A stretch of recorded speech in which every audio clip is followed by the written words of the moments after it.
Hello, and I am so excited about today's episode. We're going to be diving into the first steps that you should take to really determine if the goal that you're looking to accomplish next year, rather this year in 2020, is best for you. Hi, this is Mad Melissa Ann Dillon with Mad About Time, and today I am so excited about talking about brain dumping and outlines. I love this, and I'm so passionate about this topic, which is kind of a silly topic to be passionate about, but there are so many times where I flesh out a goal and I go, maybe this isn't the right fit for me.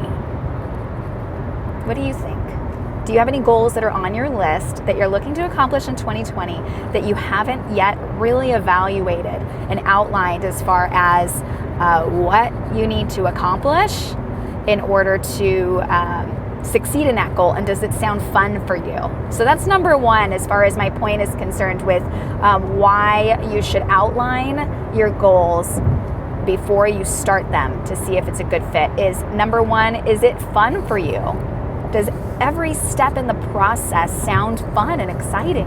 Does every step in the process sound like a challenge that you're willing to take on? That's huge.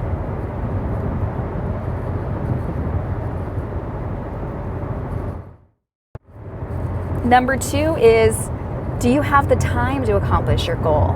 That's a big one too, because if you legitimately have a lot on your plate that you just realistically don't have the time to accomplish, you're just setting yourself up for failure.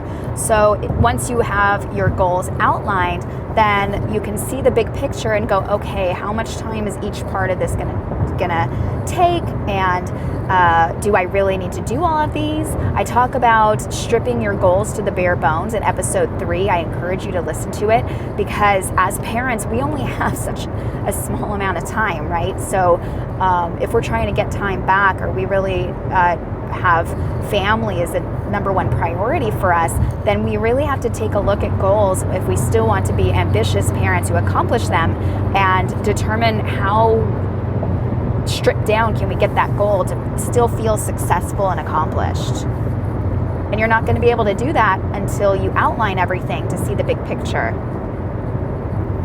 Number 3 is, once you have everything outlined for your goal, then you can decide, okay, is there any part of this goal that I don't need to do by myself?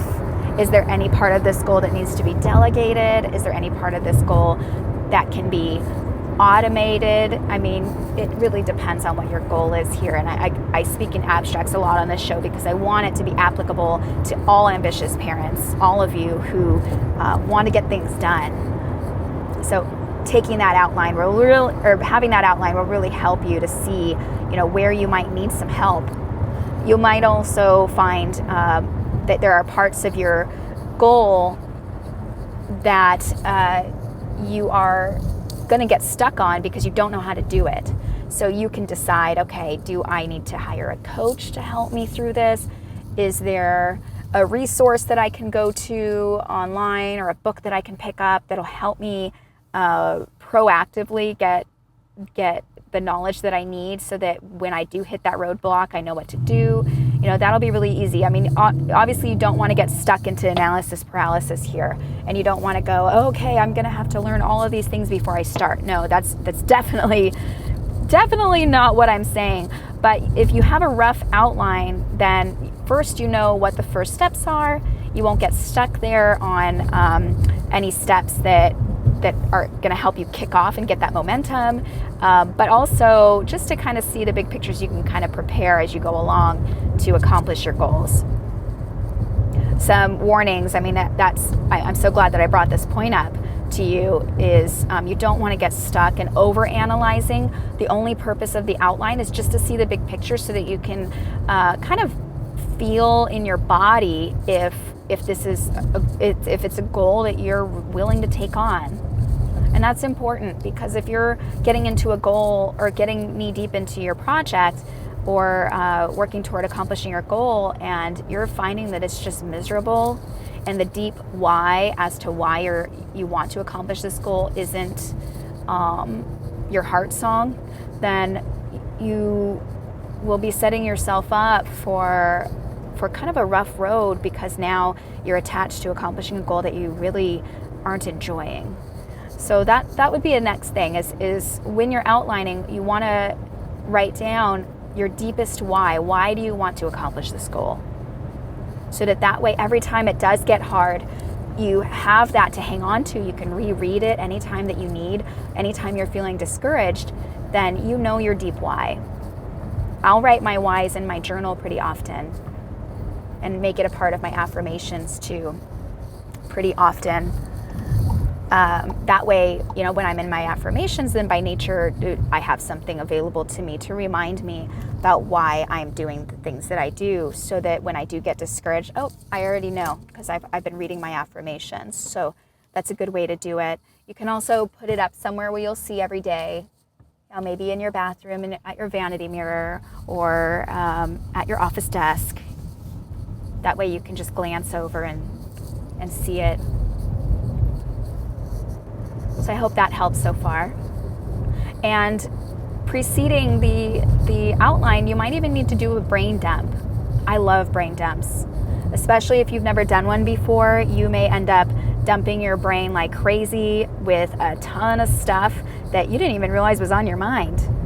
But by doing a brain dump, then you're clearing your mind of any distractions, bringing things to the surface. You can put it on paper and really evaluate, some other things that might be important to you. Maybe you find that there are some things that are important to you that are more important than a particular goal at hand.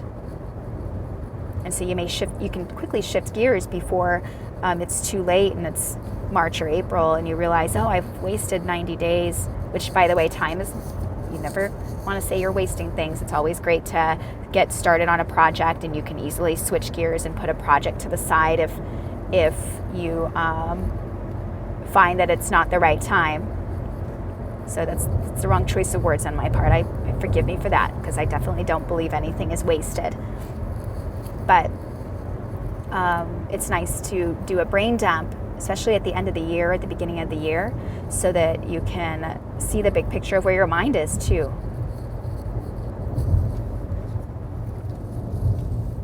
I like brain dumps too, because you can really see the big picture about what is most important as far as the different facets of your life.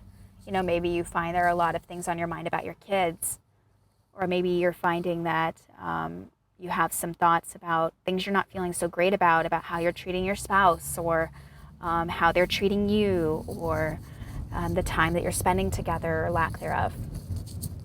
So once you unveil those things, then you can go, okay, I need to dedicate time to that before I look into starting my goal.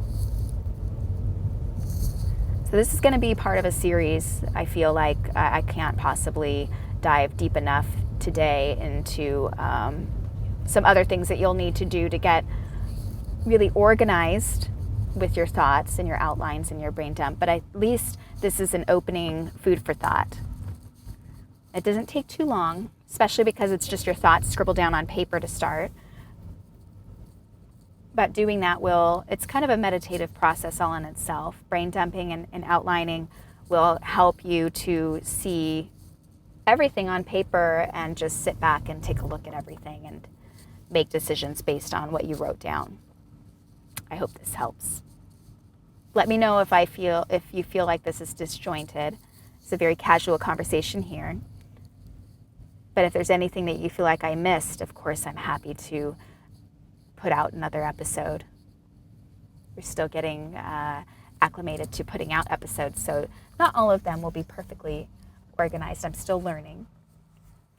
Okay, so I look forward to hearing from you. Give me any feedback that you may have in regards to brain dumping. And if you've done it before, brain dump or outlining your goals, and you hear what I'm saying and you've done it, please share so that we can encourage others who've never done it before to maybe take it on before they pick up some big lofty goals this coming year. Thank you so much for listening, and please subscribe if you've liked this show so far, and please rate us so that people can find us, for parents just like you. Thank you. And I look forward to seeing you next time.